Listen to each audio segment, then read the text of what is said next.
pala makalimutan. Okay? Bago ko makalimutan, dapat ito pala yung title natin. Okay, ito pala yung gagawin nila. Kinakausap ayon sa aking source. Ito, baka hindi pa narinig ni Inday at ng taong bayan.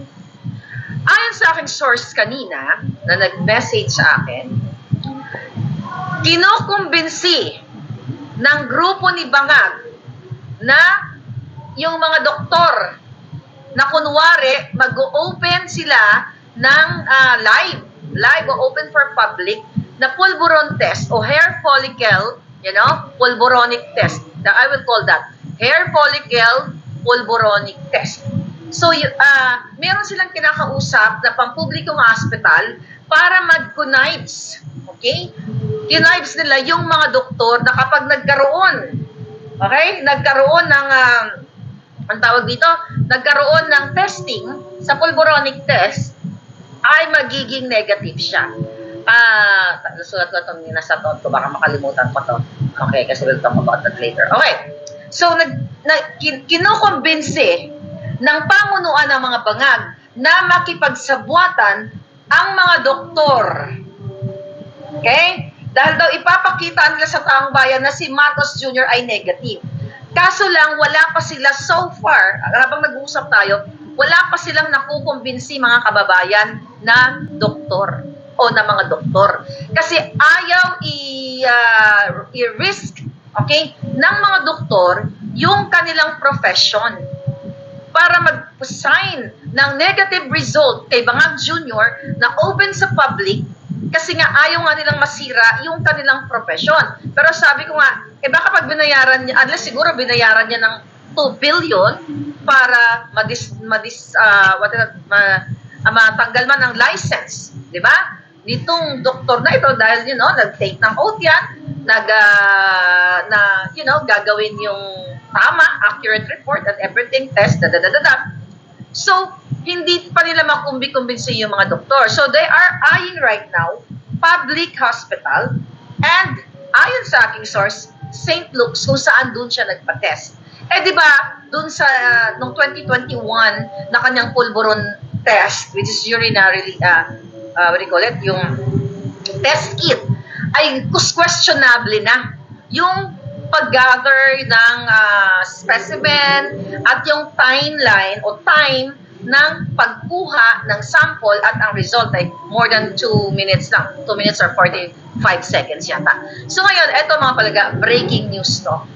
I don't know kung may nag-report na, baka na-report na rin ibang ng ating source. So ito yung gagawin nila. They will accept the challenge. Okay? Spokes are in, okay, if you're listening. So ito po yung gagawin. They will accept the challenge, pero pakuntsaba lahat ng mga doktor na nandoon.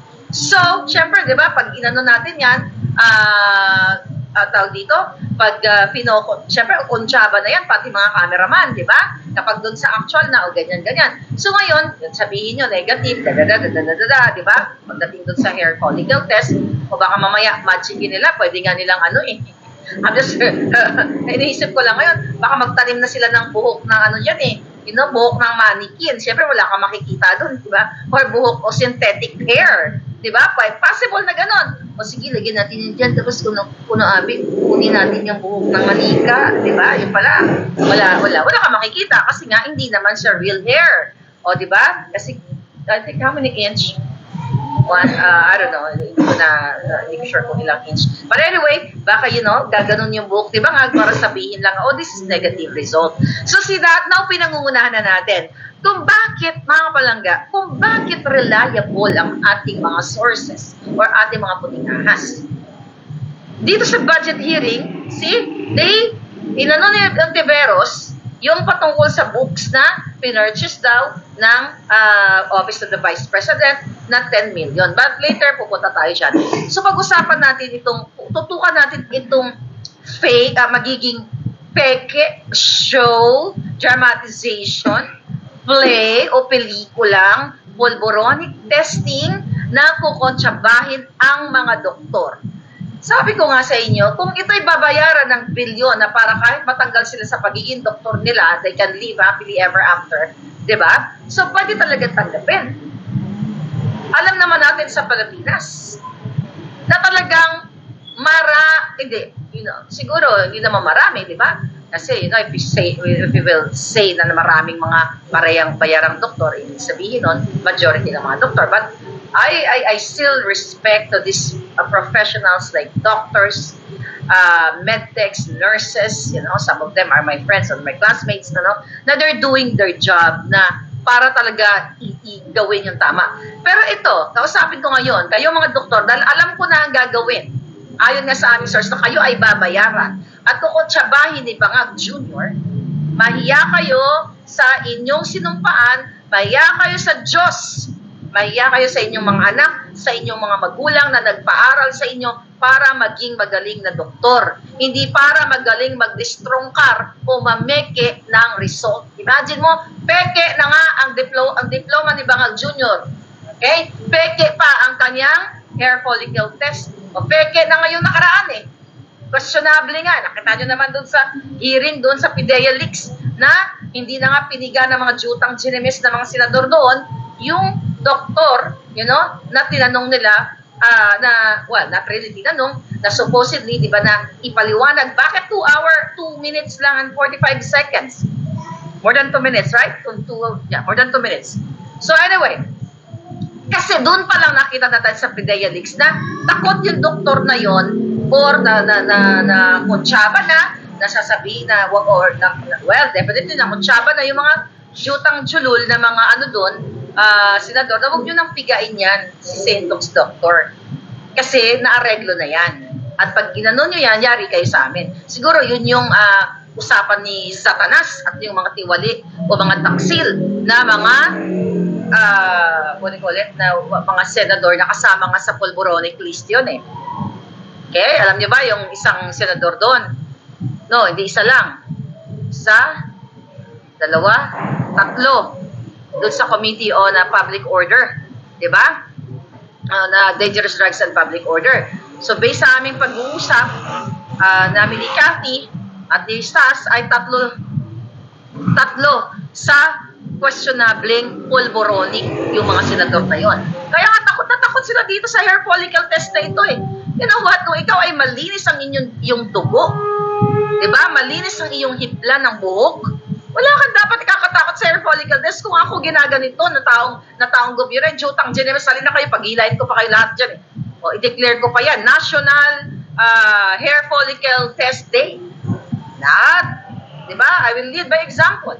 Lahat, hilain ko mga buhok. Kahit kalbo, hilain ko. Diba? Kasi para nga maikapakita sa taong bayan. Pero nga, hindi nga nila gagawin. Kasi nga, ito nga kukuntsabahin o kinukuntsaba na ng bangag na gobyerno ang isang public hospital para umayon sa kanila at sinungaling sa inyo taong bahayan yung dodoktorin nila. Doktor na nga kayo, dodoktorin nyo pa rin, di ba? Yung hair follicle test.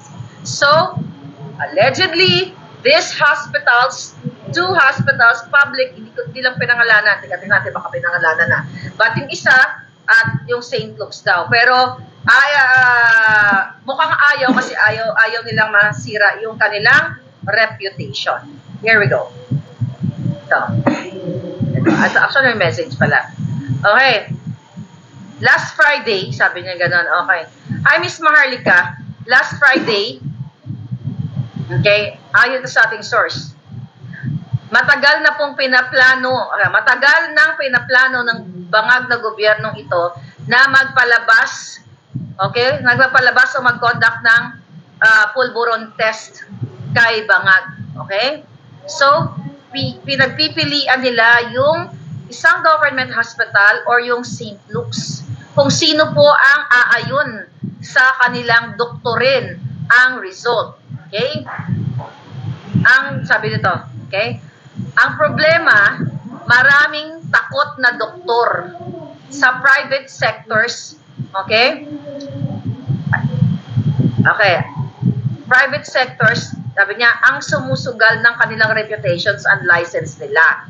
Okay? So sa public hospital naman ay maraming ayaw mag-commit, Miss Maharlika. Kasi, okay, mukhang kulang daw sila sa equipment. Okay? At ayaw nilang ma-subject dito sa plano ng, okay, ng bangag na gobyerno na kontsabahin sila dahil takot silang matanggalan ng lisensya. Okay? Although, sabi niya, may tentative na plano, okay, yung hair follicle pulburon test. Okay? Kasi napaka-komplikado talaga yung kanilang plano na sabwatin ang mga doktor. Mas mahirap mapeke. Okay? At sabi niya to, at walang experts kapag walang expert na doktor. Pero sabi niya, okay, pero ayon sa ating source A1 ito, ma'am, okay, wag daw po kayong mabibiglang mga taong bayan. Pero now, dapat ipaalam niyo sa tao yung script, okay, na darating sa kanilang show na gagawin. Alright? Surprise test daw po yung palalabasin nila at last minute daw, then magtatawag sila ng mainstream media to cover it. Now we know. Alam na natin itong plano nila. Okay? Sa mga kapapasok lang, so kukontsabahin ang whichever government or state looks according to our source. Then, kunyari, last minute eklabush, surprise, ito na si Kuting, diba? Tapos yung pala, hindi naman talaga surprise dahil nakatimbre na sa mainstream media na i-cover. Sabi ko nga kanina, baka yung tatanggalin na hair, a strand ay hair ng mannequin. Okay? O hair ng palaka. May hair ba yung palaka? Anyway, para negative or basta, yun ang plano nila na dingguyin na naman kayo. Kita niyo kung gaano kawalang hiya itong mga ito. Okay? Kaya naman ako talagang habang pinapanood ko talaga si Inday Sara kanina, sabi ko, grabe ang pagtatry doon ng mga buwaka ng Genemis na bangag na ito. Kaya ikaw, Amy Marcos, kailan ka magsasalita? Ito naman kasi si Inday Sara, okay? Ang problema kasi dito kay Inday Sara, kiniklaim niya. Ano yun na kiniklaim? Mali. Na sinasabi ni Inday na magkaibigan pa sila ni Senator Ivy Marcos. Kaya itong mga Duterte supporters, na mga nag-message sa atin na, Miss Marlica, ano pa talaga ang stand ni Inday? Binabudol na siya. Nagagalit na Day. Yung mga supporters ninyo, ang supporter ng continuity. Okay? Dahil yan ang binanggit mo na kaya mo sinuportahan, kaya ka pumayag, VP Inday Sara, na makipag-tandem sa mga julul dahil iniisip mo na magkaroon ng continuation itong proyekto ng tatay mo. Natignan mo. How many, yung na naman doon, yung kapupos lang ni, was it SAS? 900, tignan natin kung mag-ilan ang figure nito. Ito na sa dami kong chinek kanina ng mga info. I think kay SAS, was it bumagsak na naman yung project, which is 900 million ba yan? Was it 900 million? Okay? Sa iba ko yata, wala dito kay SAS. So anyway, tignan natin dito kay Palangin. Okay. Wow. Ilang yon? Ilang million yon? Was it how many millions? Basta multi-million. Gusto ko makuha yung exact na figure Okay. Was it 900? Ito. Wala. Anyway, I think 900 million pesos. Okay, yung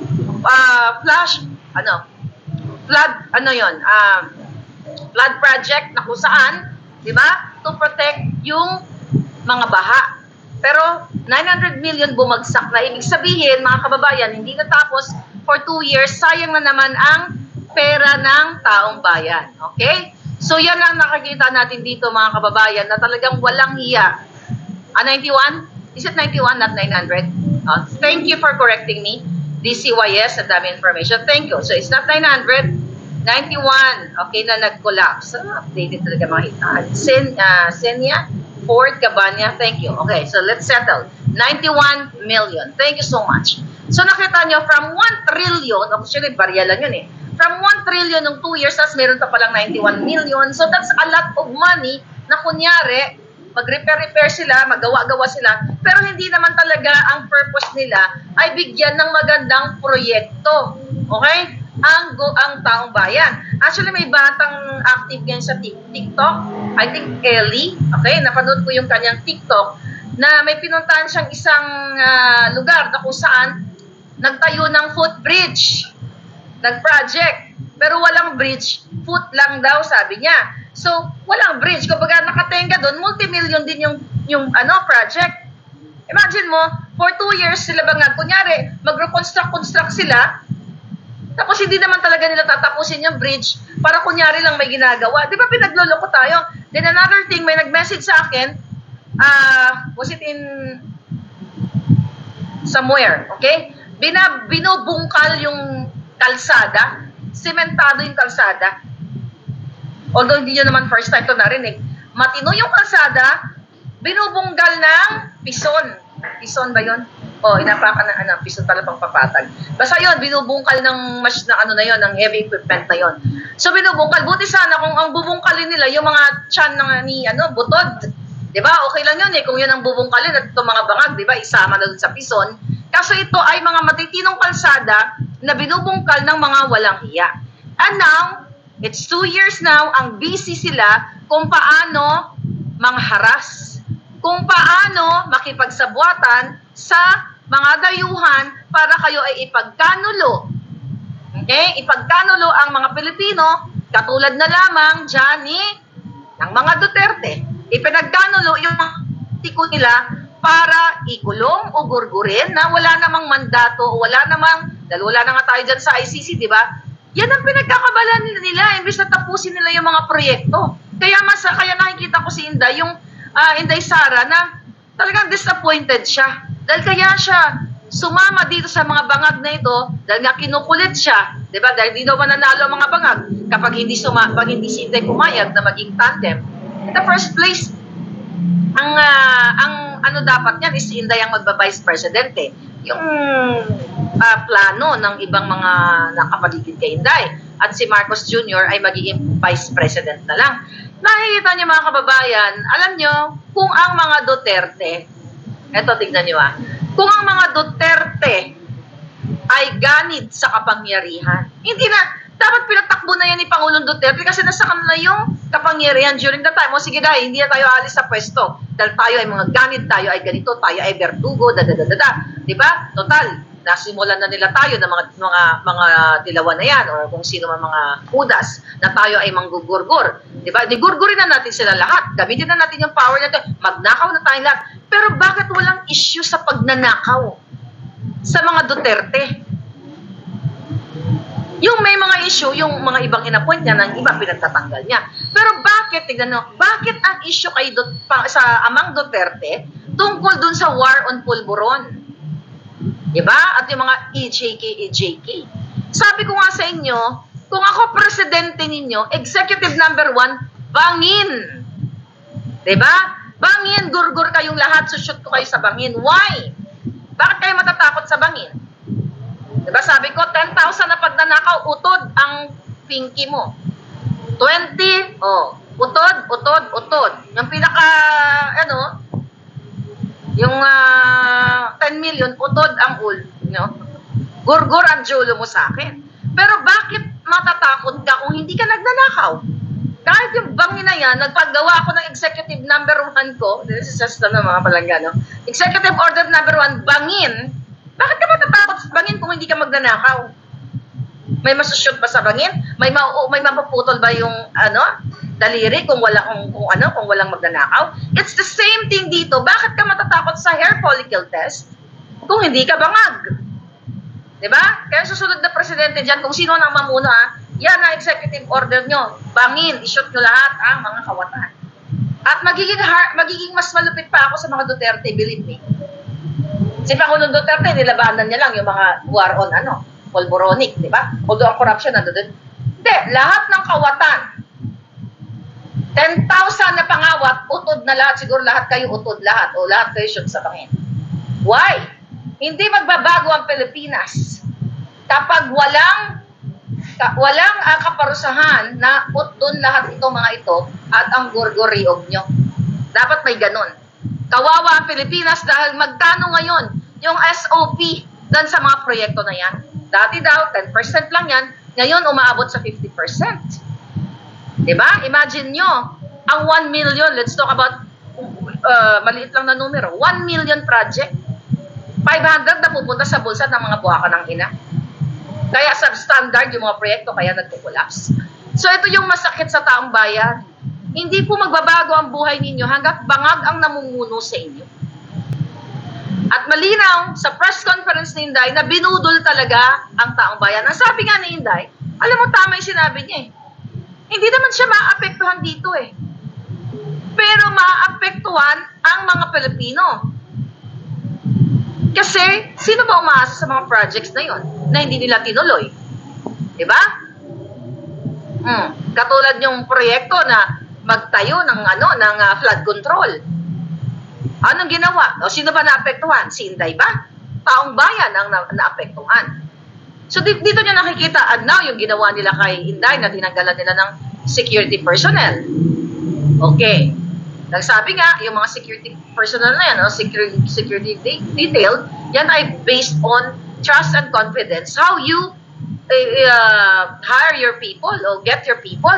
Hindi ka, kahit naman sino, ba't ka mag-hire ng taong hindi mo kalala, hindi mo na background check. Pero ngayon, ang sabi nga ni Inday doon sa kanilang budget hearing, sino ba ang naapektuhan dito? Hindi naman siya.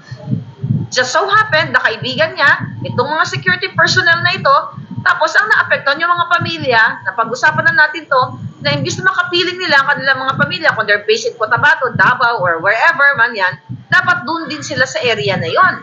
Eh, anong ginawa ni Bangag at ni Lisa Tanas?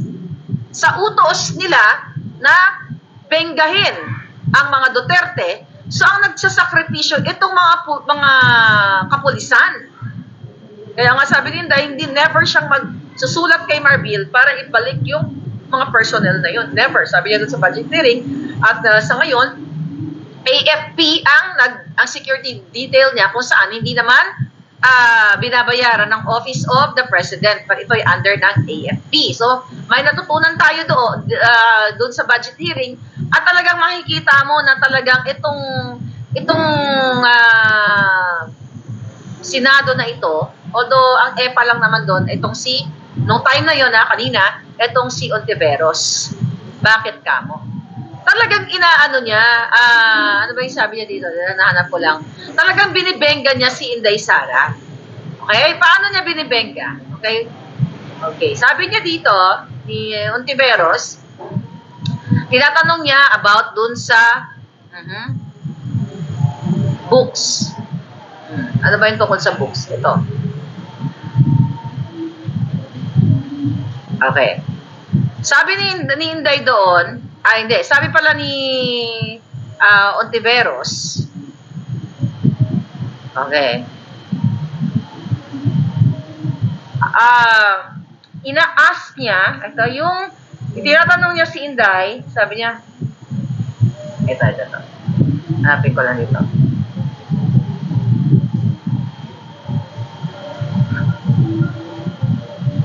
Tinatanong niya dito si Inday na ano daw ba yung 10 million books na ito. 'Di ba? Kasi 'di ba sinabi ko sa inyo na ito yung titirahin nila na ghost purchase ng libro. 'Di ba? Na ang Office of the Vice President at then Secretary of Department of Education ay bumili ng mga libro.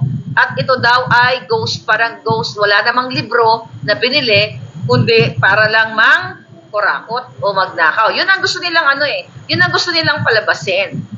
So ngayon, di sinasagot naman siya ni Inday Sara, mga kapalangga. Pero ang problema kasi, itong si Ontiveros, pag sumasagot si Inday Sara, sinasabi niya hindi daw niya nagustuhan yung attitude. Okay? Pwede, hindi daw niya nagustuhan yung attitude ni Inday, the way na sumagot si Inday Sara. Kaya tanong niya, yung kung pwede daw ba i-forward yung accounting, record, and everything. Ang sabi naman ni Inday na ito ay i-comply nila etong documents na hiningi. Kaya ang daming sinasabi nitong ni Ontiveros. Okay? Na Mr. Chair, Nagtatanong lang naman ako, pero yung yung Vice President, hindi daw niya nagugustuhan yung attitude, the way na sumagot itong ating Vice President. Sabi pa niya, simpleng tanong lang naman. Sabi niya, tell us more about the book. Sabi niya, ngayon, ang title ng book, isang kaibigan, according to Inday, at ito dinistribute, sa mga tao. Ngayon, mga palangga, itong kaipalan ni itong kaipalan ni Ontiveros, di ngayon nabuking siya. Kasi talagang pinupoliticize niya si Inday Sara at ang mga Duterte para idiin. Di ba dito sa libro na yon at yung budget, yung confidential fund, di ba? Yung 125 million, yun yung gusto nilang ibato sa mga Duterte. Wala silang maibato na ang mga Duterte ay nagtumanggap ng 3 billion kada buwan galing sa Bureau of Customs, katulad ng inulat natin dito nung nakaraan na report natin na ang sangkot dito, ito yun, no? Ayan, di ba? Ito yung report sa atin ng ating mga, ng ating mga resource person, ng ating mga sources. Walang issue ang mga Duterte na mayroong inupahan dyan sa Forbes Park at dyan sa Alabang, okay, na mansyon para ilagay o ilagak ang 3 billion a month na sino ang mga player according to our source. Etong si Satanas, etong mga kasabwat nila sa Bureau of Customs, si Martin Araneta, at ang pamilyang Bangag. Walang issue na ganyan ang mga Duterte. Yung ini-issue nila yung 125 million na confidential fund na ginastos for 11 days. That is barya. At yung sinasabi nilang issue na yon, ayun ay hindi labag sa batas na gastusin for 11 days. So dahil gusto nilang i-picture ang Inday Sara na ganito, na ganyan-ganyan, so talagang pinapolitika nila pagdating doon sa budget hearing. Kaya naman, nabuking natin na ito palang Jutang Ginemes na si Virus ay lumapit kay Inday Sara noong 2016. It's the same thing, di ba, na ginawa ng mga Bangag para humingi ng tulong sa kanyang kandidatura sa Senado dahil nga 2 beses siya natalo or lagi siyang talo, kaya humingi siya ng tulong kay Inday Sara at tinulungan naman ni Inday Sara at tinawagan yung isang kongresista na kaibigan niya na tulungan daw itong si Virus. Pero anong ginawa ng mga Jutang Ginemes? Alright? Anong ginawa ni Virus? Ang sabi nga ni Inday, siya yung pinakaunang sumira o tumarget kay Pangulong Duterte nung nanalo si Pangulong Duterte. Tapos sasabihin ni Virus, I do not appreciate this kind of behavior and attitude. Really? Palibhasa, hindi niya makontempt si Inday Sara. Dahil may immunity nga. Hindi niya makontempt dahil yan lang naman ang sandata nila, di ba? Kaya ngayon, bakit hindi nakasagot si Virus doon? Okay? Hindi niya pinasinungalingan. Ang sinabi ni Inday na in 2016 ay nagkukumahog siya o naglulumuhod, that's my term, na naglulumuhod, nagsusumamo, natulungan siya dahil takot siya na matalo for the 3rd time around. Pero dahil nga mabuting puso nitong ni Inday Sara, they're very dilawan, di ba? Pero siyempre, kung ang pangako kay Inday Sara na gagawin ang tama, wala siyang kulay. Kahit yung mga Bangag, tinulungan niya. Si Virus, tinulungan niya. Diba? She's really for unity and for continuity ng mga proyekto. Pero ano ginawa ni Virus, diba? Tama si Inday, the moment na pag-upo ni Pangulong Duterte, diba, idinidiin nila yung war on drugs na yan? Yung EJK na yan? Ibig sabihin mga talipandas. So itong mga dilawan, itong mga pulawan, mga Bangag, iisa ang kanilang kulay. Pagkatapos kang gamitin, sisirain ka. Pagkatapos kang gamitin, gugurgurin ka. Tapos sabi niya, it's parang irrelevant pa, ayaw nilang pag-usapan. Kasi nilalatag lang ni Inday Sara na wala siyang masamang tinapay sa kahit anong political color mo. Pero tumahin na yung pak na ito, pagkatapos manalo, ano gagawin? Tatraydorin, sasaksakin patalikod, gugurgurin, ipagkanuno sa banyaga, katulad ng ginagawa ng mga Bangag at maghari-harian kasi takot sila na Duterteng muli ang mamuno. Alam mo, ako sabi ko nga sa friend ko kanina, I don't care kung Duterte ang mamuno.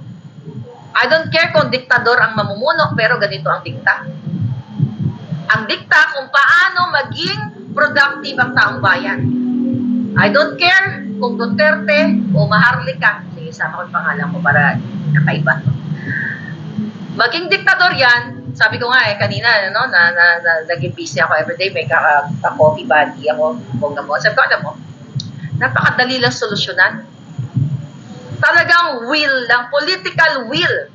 Yung traffic na yan ang pinaka-problema ko sa Pilipinas eh. Napuntang na pag ganon-ganon, pwede naman kayong diretso na lang, di ba? Hindi ba ganon-ganon, magsusulsihan kayo na ganyan.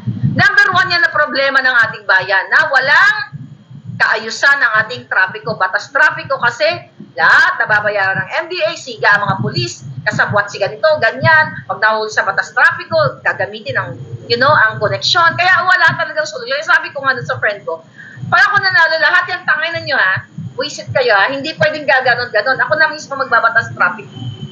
Diba? Hindi gaganon-ganon. Okay? Kaya wala hindi uusad sa atin. So yan ang lahat yung number one. Yan ang mga executive order ko na the moment na gumanon-ganon kayo na wala sa ayos, impound lahat ng kotse nyo hanggang di kayo nagbabago buhay. At lahat ng mga driver dadaan sa pulboronic test para hindi magkaroon ng disgrasya. At bakit ganon kayo pag nag-drive dyan sa Pilipinas? Tragis, ang gulo-gulo. Okay? Nakaka-apekto yan sa buhay ng tao at sa ekonomiya. Alam niyo naman. Imagine nyo, yung mga ambulansya hindi nakakalusot. Only in the Philippines. I don't know sa ibang bansa. Hindi ko pa naman na-observe sa India or somewhere in Zimbabwe. Diba? Only in the Philippines, based dun sa nakita ko na may na-aksidente, may ambulansya, uunahan mo pa yung ambulansya. Kasi walang pangil ang batas. Kung matino ang mga pulis, di ba? Na kapag ginanon mo, tanga na pull out ka kagad, kulong ka o multa ka. So kapag may mga ganong klaseng may mga ganong klaseng batas sa atin, magbabago talaga. Kahit 6 years lang magbabago ang Pilipinas, believe me. Katulad dun sa war on pulburon ni Pangulong Duterte, nakita mo naman, talagang may nagbago. At I don't care na magurgur lahat. Pero ang gusto ko magurgur lahat, yung manufacturer ng pulburon. Hindi katulad di ba ngayon, yung mga manufacturer ng pulburon, ng mga foreigner, okay, na mga kaibigan nila, nakakalabas na absuelto sa mga kaso. Yan dapat ang ginugurgur. Yung mga user, okay, rehab lang yan. Pero anyway, ganito lang yun mga palangga. Kung nagurgur mo na, yan sa sunod na presidente gurgurin mo lahat. Bitay ng bonggang-bongga. Kung nagurgur mo na, itong mga nagluluto ng pulburon o nagpapasok, may mag-a-addictus ba? Wala. Saan siya kuha ng supply? Pagluluto siya ng sarili niya. O, possible, dihulihin mo na naman. You know what I mean? Kaya kawawa talaga ang Pilipinas. So, I don't mind kung diktador, okay, ang presidente as long as diktador para sa taong bayan. Hindi yung diktador, o mag-smuggle kaya, 3 billion Bureau of Customs, Department of Education, Department of Agriculture, Lotto, o PCSO, o Loan Vetor, maya-maya. Diba? Ang pagdikta, puro sa kasamaan. Pero kung didikta ka para sa kaalwanan ng bayan, diktahan mo lahat. Ako talagang magiging diktador ako to the highest level. Gorgorin lahat ang mga jutang ginimes, nakawatan. Gosh, mga palangga, we're gonna have a very, very happy Philippines. Tatalpugan natin ang Singapore. Diba?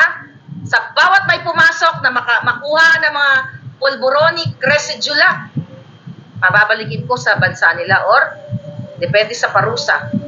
Kasi merong mga wag na lang, hindi naman kasi politiko yon. Okay, nakarating sa akin na may mga kilalang personalidad na mga nahuli dahil may bit-bit na residue, wala ngang laman eh. Okay? Na mga pulboronic, binabalik sila sa Pilipinas.